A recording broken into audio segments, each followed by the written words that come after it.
Captain Jake Morrison stood on the bridge of the UES Defiance, staring at the message that had just arrived from Earth Command.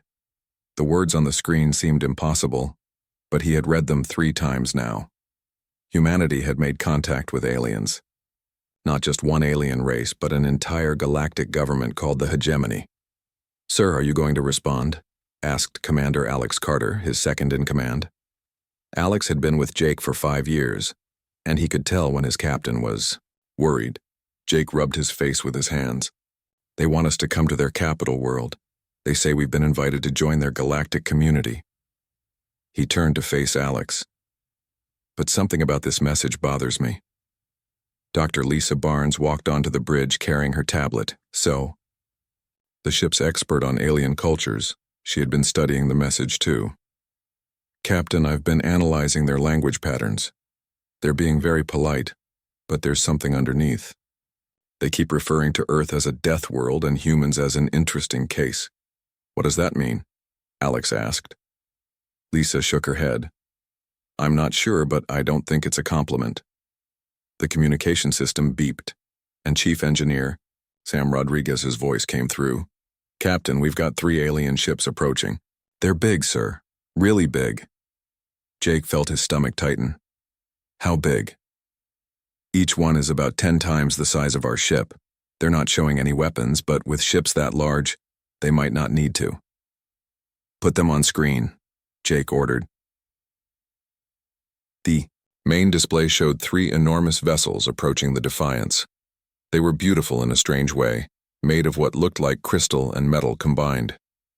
They moved smoothly through space, not like the mechanical ships humans built, but like living things swimming through water. A new voice came through the communication system, speaking perfect English but with an odd musical quality. "Human vessel. Defiance, this is Ambassador Kethra of the Zelenari delegation. We greet you in the name of the Galactic Hegemony."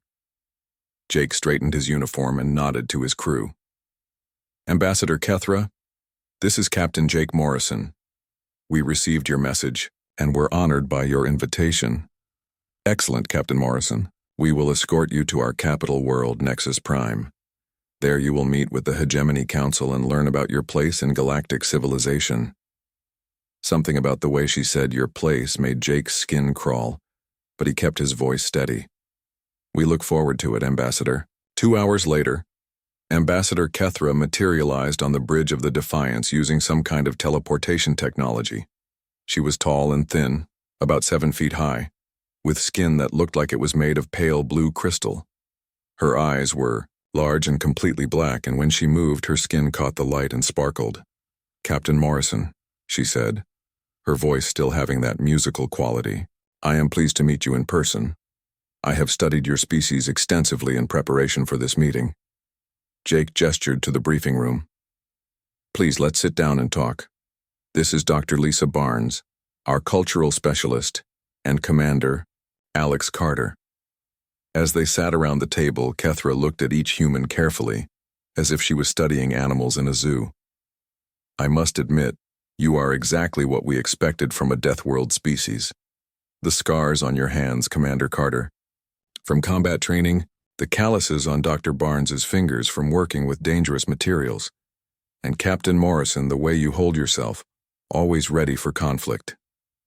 Lisa leaned forward. "Ambassador, what exactly do you mean by Death World species?" Kethra seemed surprised by the question. "Your planet Earth is classified as a Class 12 Death World. The gravity is crushing. The weather is violent. The biological life forms are incredibly aggressive, and your species evolved through constant warfare and survival challenges. Most civilized worlds are Class 1 or 2 at most. Our world made us strong," Alex said with a hint of pride in his voice. "Strong, yes," Kethra agreed, "but also dangerous. Your history is filled with violence, wars, and destruction. Your entertainment includes combat sports where beings hurt each other for pleasure. Your literature celebrates conflict and conquest. This is why the Hegemony must be careful with species like yours." Jake felt his anger rising but kept his voice calm. "Careful how?"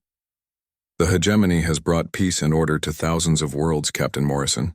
We cannot allow that peace to be disturbed by species that are naturally violent and unpredictable. You will need to prove that humanity can be trusted to follow galactic law and submit to proper authority." The word submit hung in the air like a threat. Lisa looked at Jake, and he could see the same concern in her eyes that he felt in his chest. "What kind of proof do you need?" Jake asked. Kethra smiled, but it didn't look friendly. "You will come to Nexus Prime as our guests. There, you will undergo a series of evaluations to determine if humanity is ready for membership in civilized galactic society. War Admiral Vexth will oversee the process." "War Admiral?" Alex asked. "The Hegemony's military commander. He has extensive experience in dealing with problematic species." Kethra stood up. "Your ship will follow ours to Nexus Prime. For your safety, we will need to disable your communication systems during the journey." Jake stood up quickly. "That's not acceptable, Ambassador. We need to stay in contact with Earth." Kethra's musical voice became colder. "Captain Morrison, you misunderstand your situation. This is not a negotiation. Your species has been selected for evaluation. You will comply, or we will consider humanity to be a threat that must be dealt with accordingly." The bridge fell silent. Jake looked at his crew and saw the same realization in their faces that he felt in his heart. This wasn't first contact with friendly aliens. This was the beginning of something much more dangerous. "I need to send one final message to Earth Command," Jake said carefully. "That is acceptable. One message, then your communications will be blocked." After Kethra left the bridge, Jake quickly composed a message to Earth. He couldn't say everything he wanted to say because he knew the aliens would be listening, but he hoped the people back home would understand his meaning. "Earth Command, we have made contact with the Galactic Hegemony. They refer to us as a Death World species and consider us naturally dangerous. We are being escorted to their capital for evaluation by their military commander. They believe they are dealing with primitives who can be easily controlled." Jake paused, choosing his next words carefully. "They think we are the monsters in this galaxy. They have no idea what monsters actually look like when they're properly motivated." He sent the message and watched the communication system go dark as the alien ships took control of the Defiance's systems. Lisa walked over to him. "Jake, what do you think they're really planning?" Jake watched the alien ships through the window, their crystal surfaces gleaming in the starlight. "I think they've done this before, Lisa. I think they find worlds with species they consider dangerous, and then they either make them submit or they destroy them." "And they think we'll just submit?" Alex asked. Jake smiled, but it wasn't a happy smile. "They're about to learn something about Death World species that apparently isn't in their files." "What's that?" "We don't submit. We adapt. And when something threatens us, we don't just fight back. We make sure it never threatens anyone again." As the Defiance was pulled along by the alien ships toward an unknown fate, Jake began planning. The aliens thought they understood humans because they had studied human history and culture. But they had made one critical mistake. They had studied humanity at peace. They were about to meet humanity at war, and Jake suspected that was something their peaceful galactic civilization had never encountered before. The journey to Nexus Prime would take several days. Jake planned to use every minute of that time to prepare his crew for what was coming. The aliens wanted to evaluate whether humans could be trusted to follow galactic law. Jake intended to show them exactly what happened when someone tried to force a Death World species to submit. The Hegemony thought they were escorting prisoners to their capital. They had no idea they were bringing the seeds of their own destruction right into the heart of their empire. War Admiral Vexth stood in the command center of the Hegemony flagship, studying the holographic display that showed the human ship being escorted to Nexus Prime. His four arms moved gracefully as he manipulated the controls, his insect-like eyes focusing on different aspects of the data. "Report," he commanded in his clicking voice. Subcommander Zalath, a smaller version of Vexth's species, approached with a datapad. "The human vessel is completely under our control, War Admiral. Their weapons are primitive kinetic projectiles and basic energy systems. Their ship construction is crude but functional. They appear to use brute force solutions where more elegant approaches would be better. Vexith clicked his mandibles together, a sign of satisfaction. Typical Death World mentality. They solve problems by hitting them harder rather than thinking. What about their crew? 23 individuals, all showing signs of their violent evolution. Muscle development consistent with high-gravity world adaptation. Scars from training and combat.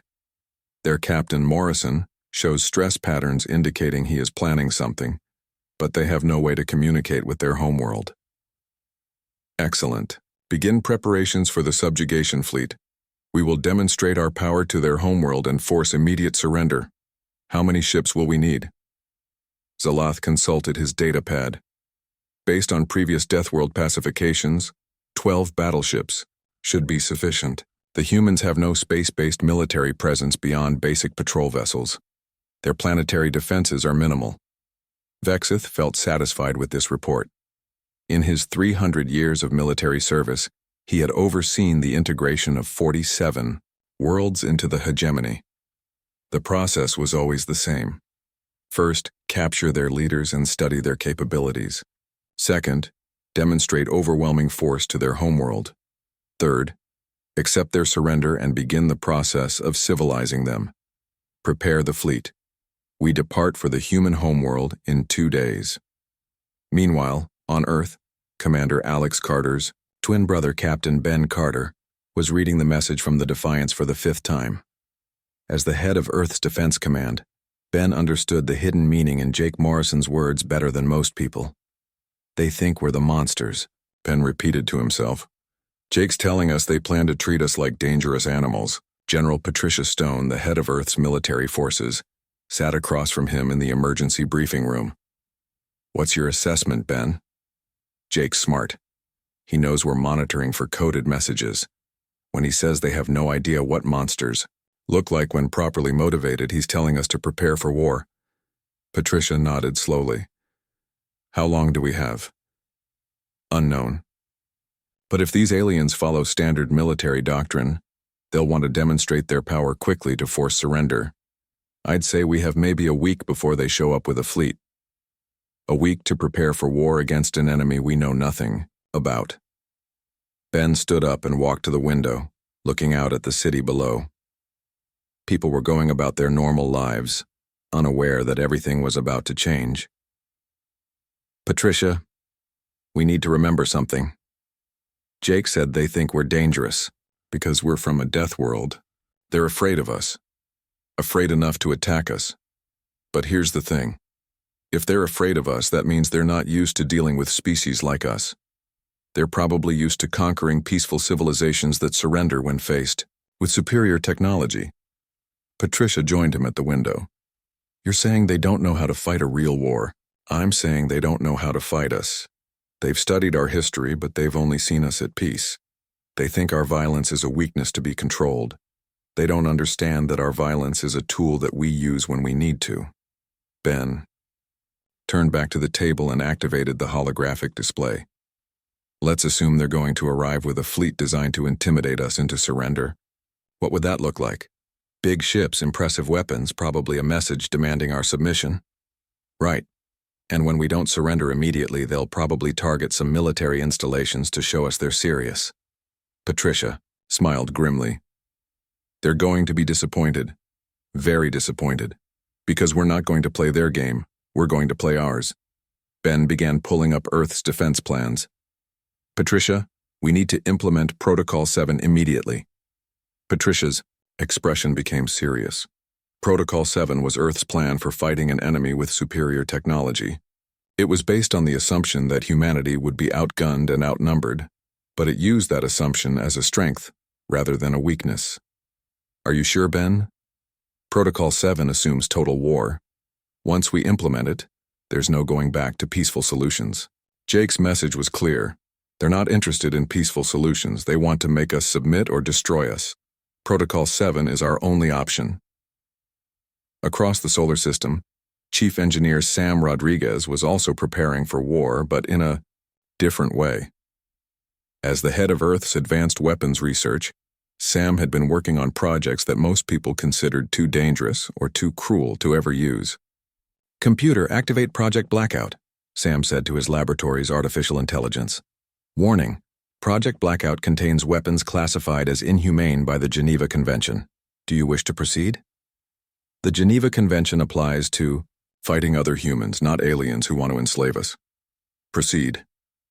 The laboratory's walls displayed information about weapons that had been developed but never built. EMP devices designed to disable electronic systems across entire planets. Biological weapons that attacked specific genetic markers. Psychological warfare tools that could drive enemy forces insane with fear. Sam's assistant, Dr. Carol White, looked uncomfortable. Sam, are you sure about this? These weapons are designed to cause maximum suffering. Sam turned to face her. Carol, the aliens think we're monsters because we evolved on a dangerous world. They have no idea what real monsters look like. When they arrive expecting to fight a civilized species, we're going to show them what happens when you threaten a death world. But using these weapons makes us exactly the monsters they think we are. No, Carol. Monsters hurt people for pleasure. We're going to hurt them to protect our families and our freedom. There's a difference. Sam activated another project file. Computer, also activate Project Nightmare. Project Nightmare is designed to cause permanent psychological damage to enemy forces. Are you certain you wish to proceed? Proceed. Back. On the Hegemony flagship, Ambassador Kethra was having doubts about the plan. She had spent more time with humans than any other Hegemony citizen, and something about their behavior worried her. She found War Admiral Vexith in his private chambers, planning the attack on Earth. War Admiral, I believe we may be making a mistake. Vex looked up from his battle plans. Explain. The humans were not afraid when I told them about the evaluation process. Most species show fear when confronted with hegemony authority. The humans seemed almost eager. Deathworld species often show aggression when cornered. It is a primitive response. But this was different. They were not showing aggression. They were showing anticipation, as if they were looking forward to what comes next. Vexith clicked his mandibles dismissively. Ambassador, you are overthinking this. I have conquered dozens of worlds. The process is always the same. We show them our power, they surrender, we integrate them into the hegemony. The humans will be no different. But what if they don't surrender? Then we destroy them. The hegemony cannot allow dangerous species to threaten galactic peace. Kethra left the War Admiral's chambers feeling more worried than before. She had studied human history extensively, and she was beginning to understand something that Vexith had missed. Humans had never been conquered by a superior force. Every time someone had tried to subdue them, the humans had found a way to fight back. More importantly, humans seemed to become more dangerous when they were threatened.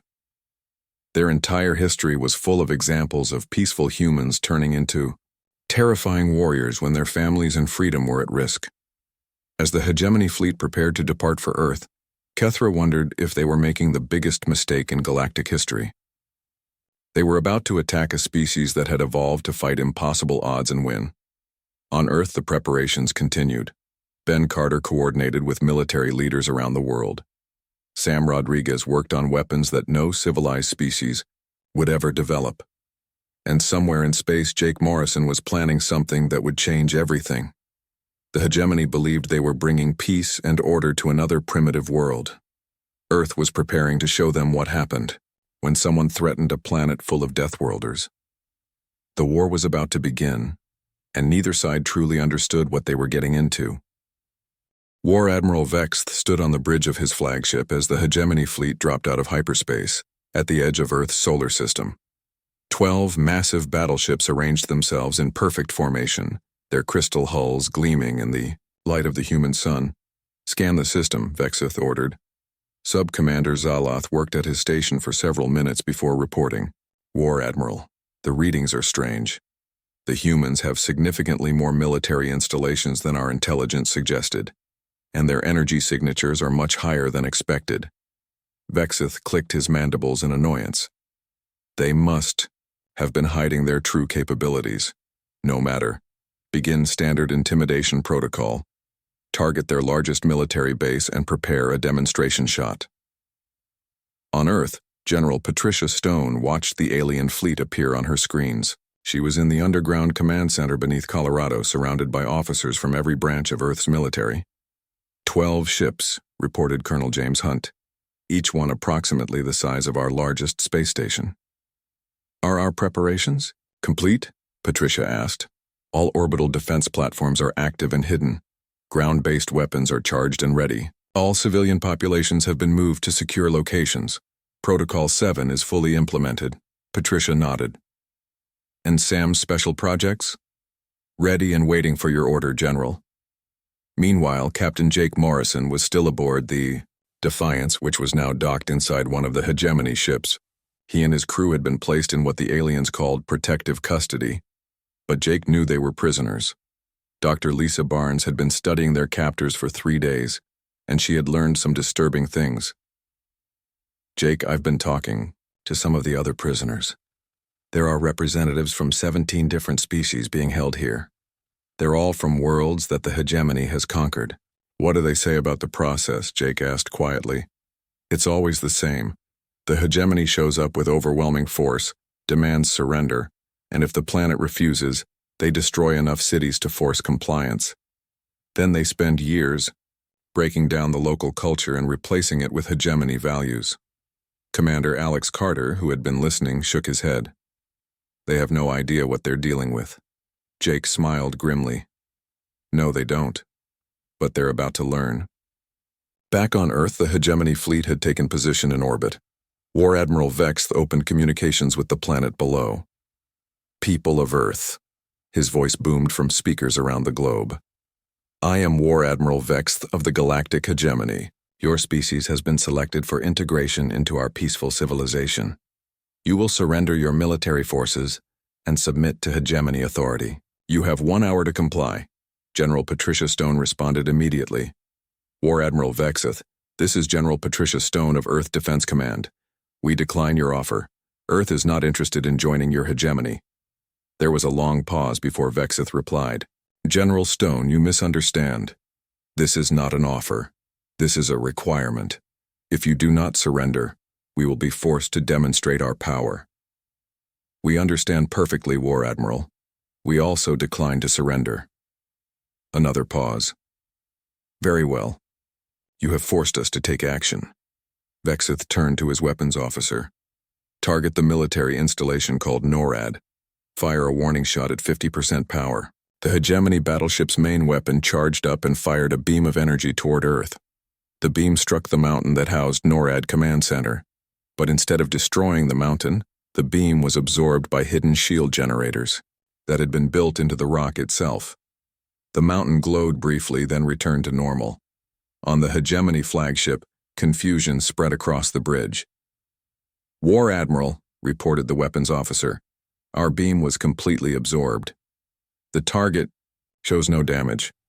Vexeth stared at the display in shock. That's impossible. Our weapons can destroy cities. How did they absorb that much energy? On Earth, Patricia Stone smiled. Phase 1 complete. Activate Phase 2. Around the solar system, hidden weapons platforms that had been disguised as asteroids suddenly came online. Hundreds of missiles, launched from concealed positions on moons, space stations, and orbital platforms. But these were not ordinary missiles. Sam Rodriguez had designed them specifically to fight enemies with superior technology. Instead of trying to destroy the alien ships with explosives, the missiles were designed to attach to the hulls and disable the ship's systems from the outside. War Admiral, Zaleth shouted. We're being attacked from multiple directions, hundreds of projectiles incoming. Impossible. Our sensors showed no significant military presence in this system. They were hidden, sir. The humans have been preparing for this. The missiles struck the Hegemony ships, but instead of exploding, they began drilling into the hulls and releasing clouds of nanobots designed to eat through alien electronics. Within minutes, 3 of the 12 battleships were drifting powerless. Vexeth was beginning to panic. Return fire! Destroy those weapons platforms. But the weapons platforms were also designed with human cleverness. As soon as the Hegemony ships fired at one platform, it would disappear and 3 more would appear from different directions. The humans had built hundreds of decoy platforms and were using them to confuse the alien targeting systems. "War, Admiral," Salath reported. "We cannot get target locks. The humans are using some kind of holographic camouflage system. We can't tell which platforms are real and which are illusions." Meanwhile, Chief Engineer Sam Rodriguez was preparing his most disturbing weapon. Project Nightmare was designed to attack the enemy's psychology rather than their ships. "Begin broadcasting," Sam ordered. Across all communication frequencies, the Hegemony fleet began receiving transmissions from Earth. But these were not normal communications. They were recordings of human history's most terrifying moments, enhanced with psychological warfare techniques developed by Earth's military. The sounds of human battle cries mixed with images of Earth's most dangerous predators. The aliens heard human laughter mixed with the sounds of explosions and gunfire. They saw images of human soldiers in combat, but the images were edited to make the humans look more frightening and less human. On the Hegemony flagship, crew members began showing signs of panic. Species that had evolved on peaceful worlds had no natural defense against this kind of psychological attack. "War, Admiral," one of his officers reported. "The crew is requesting permission to retreat. They say the humans are broadcasting evil spirits." Vexith was about to respond when his communications officer interrupted. "Sir, we're receiving a transmission from the human prisoners on our ship." "Put it through." Captain Jake Morrison's voice filled the bridge. "War Admiral Vexth, this is Captain Morrison. I think it's time we had a talk." "How are you accessing our communications?" "Sam Rodriguez is our chief engineer. He's very good at understanding alien technology. While you've been watching our little demonstration in space, he's been busy learning how your ships work." Vexth looked around his bridge in growing alarm. "What do you want?"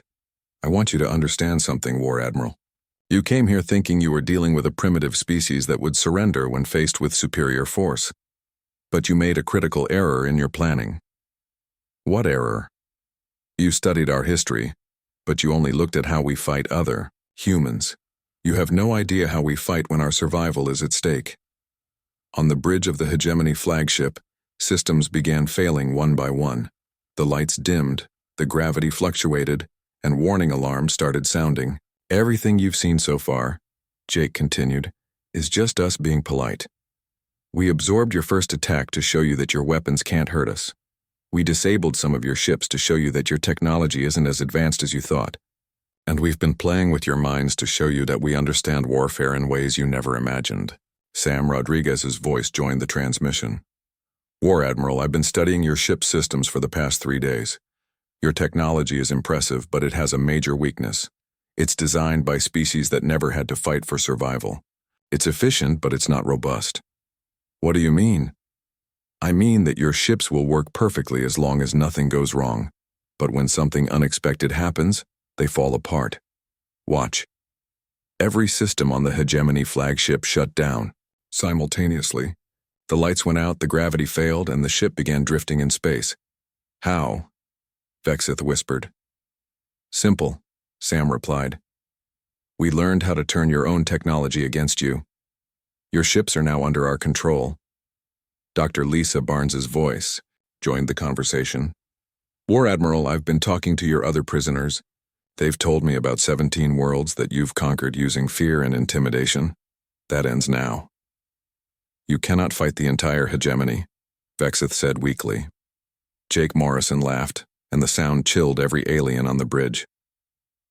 "War Admiral, you still don't understand. We're not fighting the Hegemony, we're recruiting them. Every species you've conquered is going to hear about what happened here today. They're going to learn that the mighty Hegemony fleet was defeated by one small death world that refused to surrender. But we can destroy your planet. No, you can't. Your weapons are designed to intimidate peaceful species into surrender." 3 weeks after the failed attack on Earth, Ambassador Kethra stood in the Great Council chamber on Nexus Prime, watching the most powerful beings in the galaxy argue like frightened children. The Hegemony Council had been in emergency session for days, trying to understand how their mighty fleet had been completely defeated by a single primitive world. High Counselor Marinth, an ancient being whose species had founded the Hegemony 5,000 years ago, raised one of his 6 arms for silence. War Admiral Vexith, explain to us again how 12 battleships were defeated without the humans firing a single weapon. Vexith, who looked like he had aged decades in 3 weeks, struggled to find words. High Counselor, everything we thought we knew about warfare was wrong. The humans didn't fight us. They turned our own technology against us. They made our ships into prisons, our weapons into toys, our tactics into weaknesses. That's impossible, declared Counselor Yerenza, whose species prided themselves on their technological superiority. No primitive species could understand our technology well enough to subvert it. Kethra stepped forward. Honorable counselors, with respect, I believe we have fundamentally misunderstood what humans are. They are not primitive. They are specialists. Specialists in what? Marinth asked. War. Pure, total, survival-level warfare. Every other species in the hegemony developed technology to make life easier and more comfortable. Humans developed technology to kill their enemies and protect their families. There is a significant difference. Counselor Treshka, representing the hegemony's economic interests, waved his tentacles dismissively. One world cannot threaten our entire civilization. We have thousands of member worlds, millions of ships, resources beyond counting. Do we? Kethra asked quietly. The council chamber fell silent. Everyone knew what she meant. Over the past 3 weeks, 17 worlds had declared independence from the hegemony. Not coincidentally, these were the same 17 worlds whose representatives had been prisoners on Vexith's flagship and had witnessed humanity's victory. High Counselor Marinth looked tired. The rebellion worlds claim they were inspired by human courage. They say if one death world can defeat us, then united they can overthrow us entirely. It gets worse, reported Intelligence Director Zalenth. We've intercepted communications between the rebel worlds and Earth. The humans are sharing defensive technologies with them. What kind of technologies? Vexith asked, though he seemed afraid of the answer.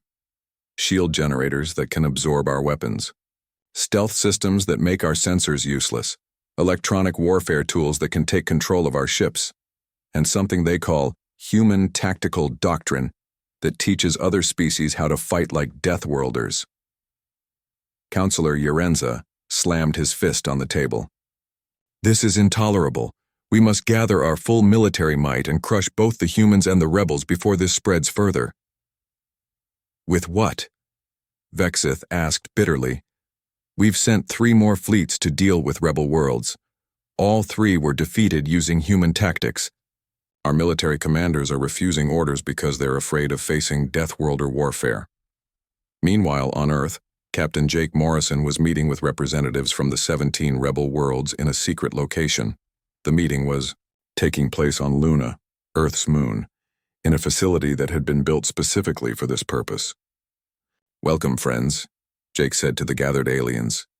3 weeks ago, you were prisoners watching your captors be humiliated. Today, you are free beings planning the future of your worlds.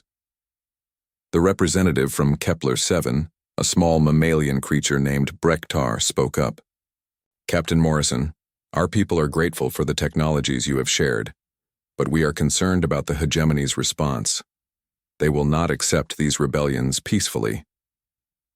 Dr. Lisa Barnes, who had become Earth's unofficial ambassador to the Rebel Alliance, nodded. Brektar is right. The hegemony will try to make an example of one of your worlds to frighten the others back into submission. Let them try, said Velara, the representative from Tau Ceti. Her species looked like large, intelligent birds, and her voice carried the confidence of someone who was no longer afraid. We have learned human defensive strategies. More importantly, we have learned human psychology. Jake smiled. Explain what you mean, Velara. Before meeting humans, we thought strength meant having the biggest weapons or the most ships, but humans have taught us that real strength means being willing to pay any price to protect what matters to you. The hegemony rules through fear because their enemies always have something left to lose. But once you have nothing left to lose, fear becomes useless. Commander Alex Carter, who had been coordinating military assistance to the rebel worlds, brought up a holographic display. The hegemony is preparing something big. Our intelligence sources report they're assembling a fleet of over 100 ships. Where are they planning to strike? Asked Nethro from Proxima Station. Unknown, but we need to be ready for anything. Back on Earth, Chief Engineer Sam Rodriguez was working on something that made his previous weapons look harmless by comparison. In his laboratory deep beneath the Rocky Mountains, he was putting the finishing touches on Project Extinction. "Computer, run final simulation on Project Extinction," Sam commanded. Warning: Project Extinction is designed to permanently disable all electronic technology within a range of 50 light-years. This includes both enemy and friendly technology. "Are you certain you wish to proceed?" Sam paused, staring at the weapon that could end technological civilization across a significant portion of the galaxy. "Computer, what is the probability that the hegemony will accept a peaceful solution to this conflict?" Based on analysis of hegemony behavior patterns and communications intercepts, the probability of peaceful resolution is less than 2%. And what is the probability that they will attempt to destroy Earth rather than accept defeat? 97%. Sam took a deep breath. Then we need to be prepared for the worst-case scenario. Continue with final preparations. Dr. Carroll, White, who had been helping Sam with his weapons projects, looked uncomfortable. "Sam, if we use Project Extinction, we'll destroy the technology of our own allies. The rebel worlds will be just as helpless as the hegemony." Carroll, "If the hegemony decides to destroy Earth, it won't matter what happens to anyone else's technology. Dead people don't need computers."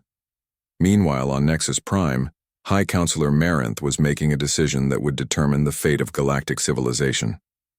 "War Admiral Vexith, I am giving you command of the largest fleet in hegemony history, 150 battleships plus support vessels. Your mission is simple: destroy the human homeworld completely." Vexith felt sick to his stomach. "High Counselor, with respect, I do not believe that is wise. The humans have proven they can turn our own weapons against us. Then we will not give them the chance. You will approach their system and fire every weapon at maximum power simultaneously. You will not communicate with them. You will not give them time to react. You will simply destroy their world and everything on it." "What about the rebellion worlds?" "Once the other species see what happens to those who ally with Deathworlders, they will return to hegemony rule quickly enough." Ambassador Kethra spoke up one final time. "High Counselor, I beg you to reconsider. The humans have offered to negotiate. They do not want to destroy the hegemony, they simply want to be left alone." "The humans are a cancer that threatens everything we have built," Marinth replied coldly. "Cancer must be cut out completely, or it spreads." On Earth, General Patricia Stone was receiving the final intelligence reports about the hegemony's preparations. "How long until they arrive?" she asked. 72 hours, reported Colonel Hunt. "It's the largest fleet in galactic history. 150 capital ships." Patricia turned to her communication officer. "Send a message to Jake Morrison on Luna. Tell him it's time for Phase 5. "What's Phase 5? The officer asked. Patricia's expression was grim. "Phase 5 is where we find out if humanity is ready to become the most feared species in the galaxy." Back on Luna, Jake Morrison received Patricia's message and gathered the rebel representatives. "Friends, the hegemony has made their final decision. They're coming to destroy Earth with everything they have." The alien representatives looked shocked. Brector spoke for all of them. "Captain Morrison, perhaps it is time for your people to consider evacuation. We can offer sanctuary on our worlds." Jake smiled sadly. "Thank you, but no. Humans don't run from fights. We finish them." "But how? Can you fight such a large fleet? The same way humans have always fought against impossible odds." "We changed the rules of the game. Dr. Lisa Barnes activated a communication link to Earth." "Sam, are you ready?" Sam Rodriguez's voice came through clearly from his laboratory deep in the mountains. "Project Extinction is ready. Once I activate it, every piece of electronic technology within 50 light-years will be permanently disabled. That includes our own technology and the technology of our allies." Jake looked at each of the alien representatives. You understand what this means? If we use this weapon, all of our worlds will be reduced to pre-electronic technology levels. No computers, no advanced weapons, no space travel. War Admiral Vexith stood on the bridge of his flagship, staring at the blue and green world that hung in space before him. Earth looked peaceful and beautiful, nothing like the death world he had imagined, but he had learned not to trust appearances when dealing with humans. All ships report ready, War Admiral, Subcommander Zalath announced. 150 battleships in perfect formation, every weapon charged to maximum power. Vexith felt no satisfaction at commanding the largest fleet in galactic history. 3 months ago, he had been confident and proud. Now he was tired and afraid. The humans had changed something fundamental about how he saw the universe. War Admiral, his communications officer reported, "We're receiving a transmission from the human homeworld."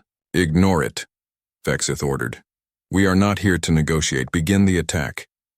But Captain Jake Morrison's voice filled the bridge anyway. "War Admiral Vexith, this is Captain Morrison. Before you do something that cannot be undone, I want you to understand what you're really destroying." "Humans," Vexith said bitterly. "I am destroying humans." "No, War Admiral. You're destroying the last chance for peace between our species.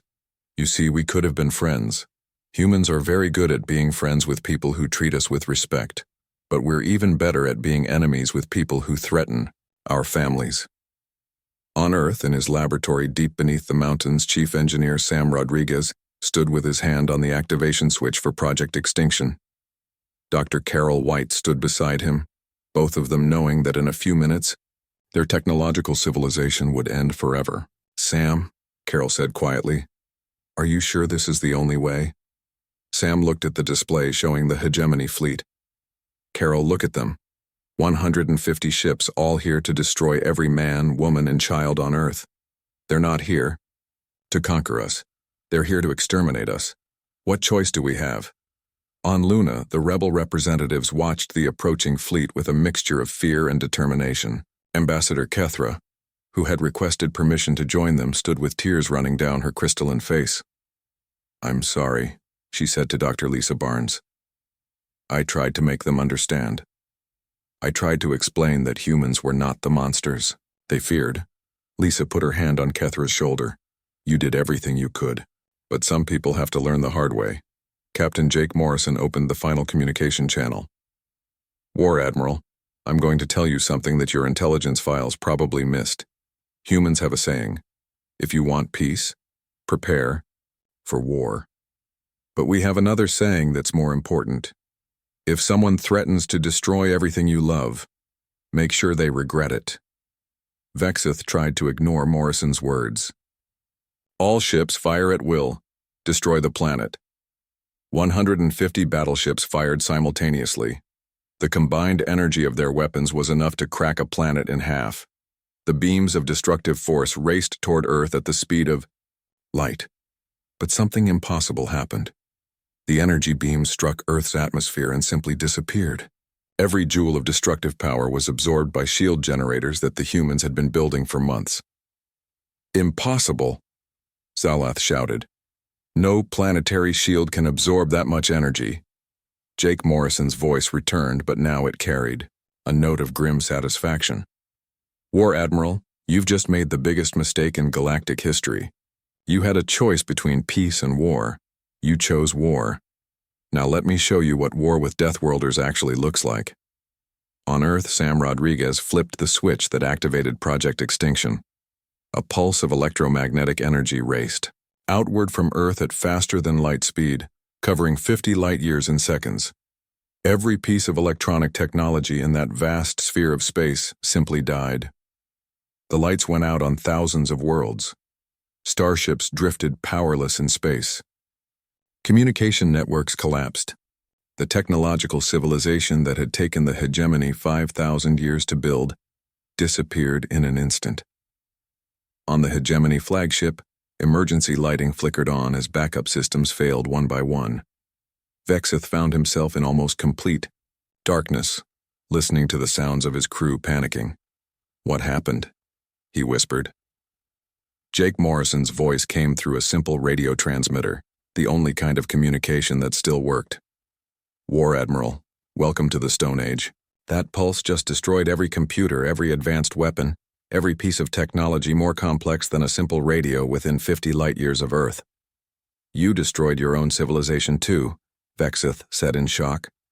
Yes, we did. But here's the difference between your species and mine, War Admiral. You need your technology to survive. We don't. Humans lived without computers for thousands of years. We can do it again. On Nexus Prime, High Counselor Marinth sat in the Dark Council chamber, trying to understand what had happened. Emergency messengers were arriving with reports from across the hegemony. Every world within 50 light-years of Earth was without power.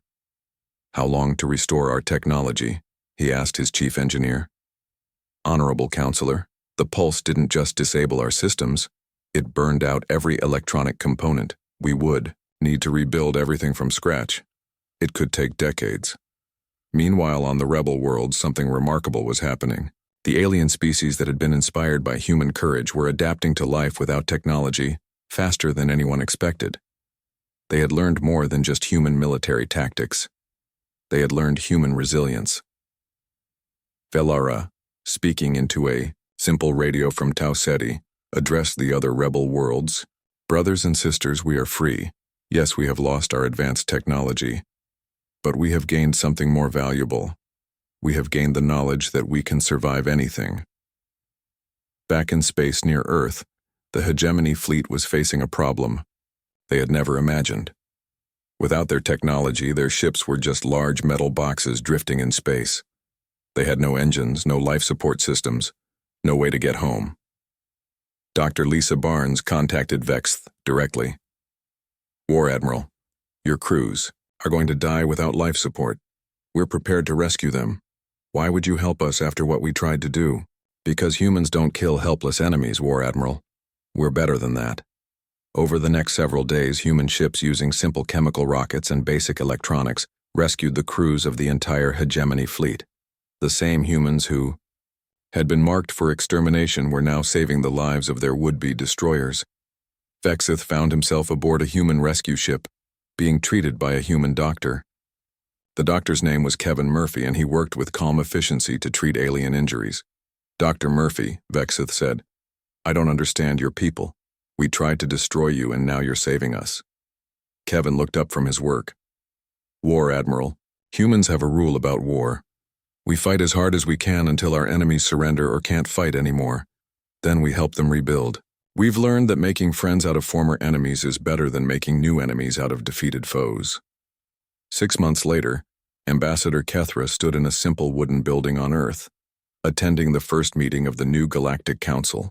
Representatives from 47 worlds sat around tables made from earth trees, discussing the future without the aid of computers or advanced technology. High Counselor Marinth, looking older and wiser than before, spoke to the assembly. 6 months ago, the hegemony believed that peace could only be maintained through strength and control.